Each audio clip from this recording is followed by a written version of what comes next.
mungkin sampai sekarang belum terwujud, tapi itu menunjukkan bahwa diplomasi budaya saat ini merupakan salah satu elemen utama. Jadi kalau ada rombongan penari atau kalau penari sudah biasa ya. Mungkin ada yang kenal Pak Wongso yang ahli kuliner, itu yang pernah kita pakai untuk mengenalkan makanan Indonesia di luar negeri. Itu bagian dari diplomasi budaya yang dipertanyakan oleh Bu Rika Uri tadi mungkin. Saya kira itu yang bisa saya share. Terima kasih. Baik, terima kasih Pak Hari. Kepada Bapak Sutadi, jika ingin menambahkan atau ingin menjawab pertanyaan yang tadi disampaikan, kami persilakan. Terima kasih Pak Bobi. Jadi seperti tadi dari beberapa pertanyaan dari para hadirin, saya akan menjawab dulu yang melengkapi lah, katakan itu menambah saja lah yang dicapai oleh Pak Hari Asaryadi mengenai diplomasi budaya. Bahwa diplomasi budaya itu dari pengalaman saya sendiri di beberapa tempat terakhir, utamanya seperti misalnya di Beograd atau di Bosnia. Kami sendiri itu dengan membawa tim kesenian dari KBRI sendiri. Jadi kami itu ibu-ibu, anak-anak itu diajari tarian Indonesia, diajari bagaimana main angklung, ya, kemudian main kolintang segala macam. Nah, tim ini kemudian kita berjalan ke berbagai kota atau daerah di Serbia atau di Bosnia, gitu ya. Tujuannya untuk apa? Untuk mengenalkan kepada masyarakat setempat, this is Indonesia, gitu. Nah, dalam proses pengenalan itu yang ingin kami sampaikan kepada rakyat setempat adalah bahwa di Indonesia itu orangnya itu macam-macam, etnisnya macam-macam, budayanya macam-macam, bahkan agamanya itu macam-macam, tapi rukun, gitu. Nah, itu yang kami sampaikan kepada katakanlah semacam etalase, ya, semacam etalase bahwa inilah Indonesia seperti ini, gitu. Jadi walaupun Indonesia itu isunya macam-macam, maka macam-macam itu sifatnya adalah memperindah, gitu. Jadi ibaratnya kalau sebuah lukisan mosaik, gitu ya, mosaik itu kan macam-macam warnanya, ada warna biru, merah, hijau, segala macam. Nah, suku bangsa di Indonesia itu ya seperti itu, berwarna-warni, tapi menambah indah lukisan. Lukisan indah itu namanya NKRI, gitu. Jadi suku bangsa di Indonesia, bahasa-bahasa yang di Indonesia, budaya yang ada di Indonesia itu adalah mosaik-mosaik yang memperindah yang namanya NKRI. Nah, kami ingin berbagi itu dengan negara-negara lain melalui diplomasi budaya seperti tadi. Kami juga suatu saat mendatangkan tim kesenian dari Indonesia. Ya, dalam hal ini waktu itu dari Aceh, kami orang-orang setempat itu heran juga, bahwa ternyata tariannya kok macam-macam, ya. Mereka berpikir, wah, Indonesia cuma begini aja, tapi begitu mereka lihat, ternyata macam-macam, dari provinsi ini tarian seperti ini, provinsi ini tarian seperti itu. So mereka punya gambaran mengenai Indonesia. Yang kedua, mengenai diplomasi budaya tadi yang mungkin perlu kita dalami, ya. Yang tadi Pak Asyari katakan, itu perlu kita renungkan. Apa itu? Tadi dikatakan bahwa diplomasi budaya Korea Selatan. Sebetulnya apa yang terjadi, ya, sebetulnya apa yang terjadi sekarang itu banyak sekali drakor, ya, drama Korea, gitu kan. Di mana-mana itu jam berapa aja Anda setel TV pasti muncul tuh nama drama Korea itu.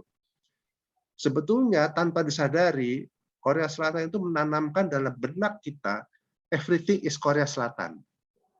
Artinya apa? Anda sudah terbiasa dengan yang namanya Korea Selatan. Jadi kalau ada produk-produk masuk ke Indonesia, Anda udah nggak bakal nanya lagi mutunya apa, itu Anda nggak bakal nanya lagi, ya kan? Ada produk kulkas, ada HP, ada mobil, segala macam. Pokoknya kalau Korea Selatan, oke, never mind, gitu. Ya. Dan ini sebetulnya ini hanya pengulangan saja. Karena jika Anda nggak tahu, ya, saya jadi flashback sedikit, mohon maaf ini agak kepanjangan flashbacknya. Tahun 60-an, tahun 70-an, itu kita dibombardir dengan hal-hal yang berbau Jepang. Doraemon, ya. Kemudian sebenarnya ada Dako-chan, itu Dako-chan itu boneka warna hitam itu, ya. Ada Doraemon, ada cita-cita yang lain. Itu untuk apa? Menanamkan di benak kita produk-produk Jepang. Jadi pada saat produk Jepang masuk ke Indonesia, kita udah nggak nanya lagi. Karena kita udah percaya, wah ini Jepang oke. Seperti sekarang, produk Korea Selatan masuk, oke, never mind. Nggak nanya lagi gitu ya. Nah, terus jadi dengan demikian diplomasi budaya itu menjadi satu hal yang sangat berperan dalam apa? Diplomasi ekonomi. Jadi untuk menembus pasaran suatu negara dalam konteks Korea Selatan atau Jepang di Indonesia, mereka menggunakan budaya mereka untuk masuk ke Indonesia dengan tujuan akhir adalah menjual produk mereka di Indonesia. Sehingga orang Indonesia udah nggak perlu nanya-nanya lagi produk ini seperti apa. Saya pikir mungkin, oh ya satu lagi. Satu pengalaman saya bahwasannya kenapa Indonesia itu menjadi satu negara yang punya posisi tersendiri ya di Asia Tenggara. Saya akan kembali flashback peristiwa perang di Kamboja ya. Jadi kebetulan saya itu dan juga rekan saya ini Pak Hari Asaryadi, kami itu ikut dalam proses pemilu di Kamboja. Nah, pada waktu itu kami sama-sama menjadi anggota International Polling Station Officer di bawah UNTAC, United Nations Transitional Authority in Cambodia. Nah, pada waktu saya di sana menjadi petugas IPSO itu, yang membuat saya terheran-heran adalah pada saat saya ketemu dengan rakyat Kamboja, mereka tanya, kamu dari mana? Indonesia. Apa jawaban mereka? Jawaban mereka, oh Soeharto, oh Ali Alatas. Itu suatu respons yang bagi saya juga cukup heran juga gitu loh. Kenapa? Respon itu saya peroleh di daerah-daerah gitu loh, bukan di kota besar. Jadi artinya bahwasannya peran Indonesia dalam konteks Kamboja itu diakui oleh masyarakat Kamboja. Saya pikir demikian dari saya. Terima kasih. Baik, terima kasih Pak Sutadi. Selanjutnya kita masuk ke sesi yang kedua. Kami beri kesempatan kepada Saudara Nopran Prayogi untuk menyampaikan pertanyaan. Kami persilakan.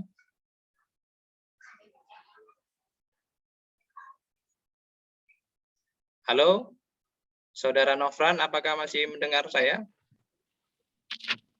Halo, Pak. Ya, silakan. Baiklah. Perkenalkan, nama saya Nopran Prayoga.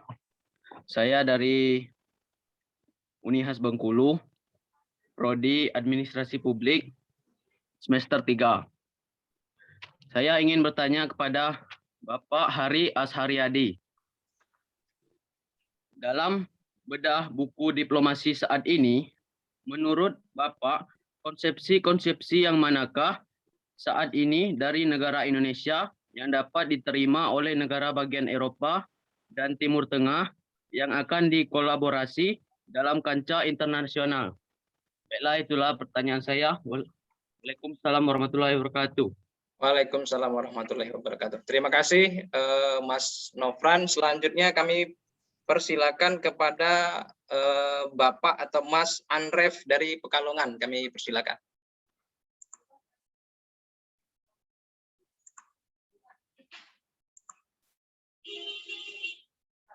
Baik, kami ulangi sekali lagi. Kami persilakan kepada Bapak atau Mas Anref dari Pekalongan.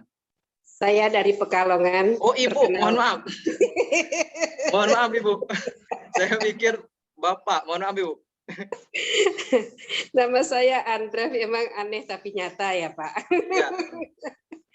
Ya. Silakan, Bu. Saya akan bertanya.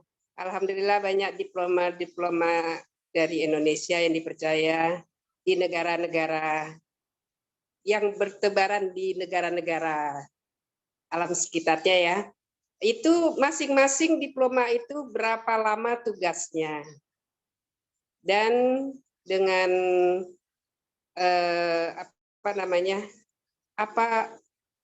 perbedaan budaya Indonesia makin dikenal di negara-negara. Jadi alangkah baiknya memang diploma kita banyak yang dikenal dari Indonesia ke negara lain. Ya mungkin demikian sementara. Terima kasih. Assalamualaikum warahmatullahi wabarakatuh. Baik, terima kasih Ibu Andrep. Assalamualaikum warahmatullahi wabarakatuh. Selanjutnya kami beri kesempatan kepada Saudara Refri Amanah. Silakan kepada Saudara Refri Amanah, kami persilakan. Ini merupakan pertanyaan terakhir, Bapak Ibu hadirin, karena kita dibatasi oleh waktu sehingga tidak memungkinkan untuk kita lanjutkan sesi berikutnya. Baiklah, suaranya jelas, Pak? Ya, cukup terdengar jelas, silakan. Assalamualaikum warahmatullahi wabarakatuh. Waalaikumsalam warahmatullahi wabarakatuh. Refri Amanah Aditama. Saya mahasiswa Unhas Administrasi Publik semester 7.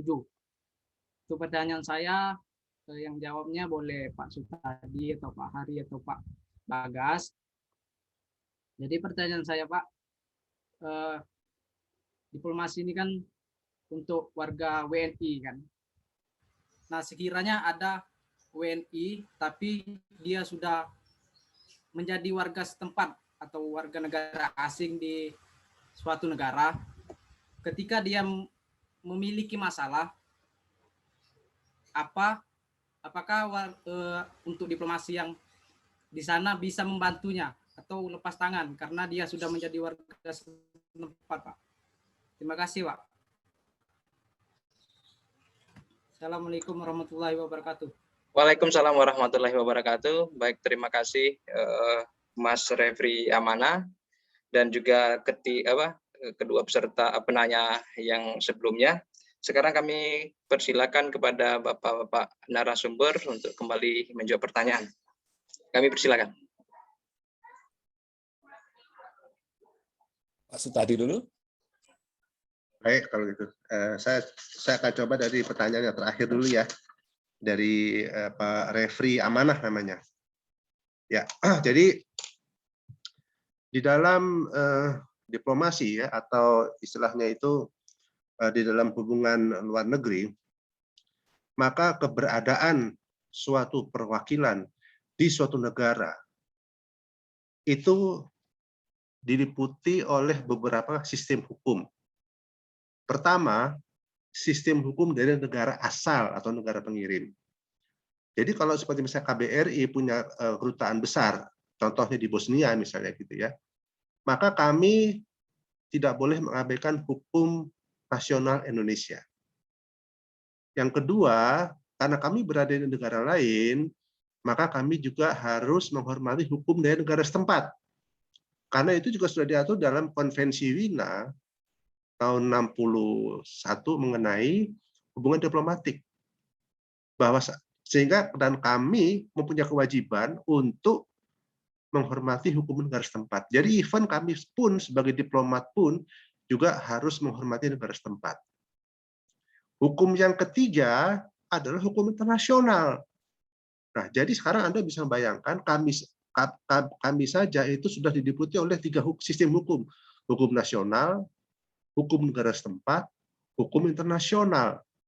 Nah, sekarang pertanyaannya adalah kepada bagaimana jika WNI menjadi bukan negara asing. Yang pertama harus dijawab adalah bahwasannya WNI kan menjadi bukan negara asing atas pilihan sendiri. Artinya bahwasannya dia menjadi bukan negara asing atas pilihan dia sendiri. Gitu kan? Nah, lalu bagaimana kalau dia bermasalahan?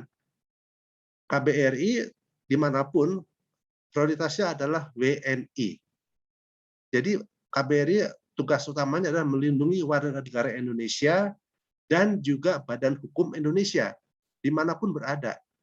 Nah, sekarang kalau misalnya ada orang yang dulu pernah jadi WNI, lalu menjadi WNA bermasalah, maka tentu saja kami tidak bisa serta-merta turun tangan, karena apa? Akan menyinggung negara setempat. Negara setempat akan tersinggung bahwasannya, kok ini ada warga negara dia, tapi kok kita ikut-ikutan ngurusin dia begitu. Padahal seperti saya katakan tadi, dalam hukum internasional kami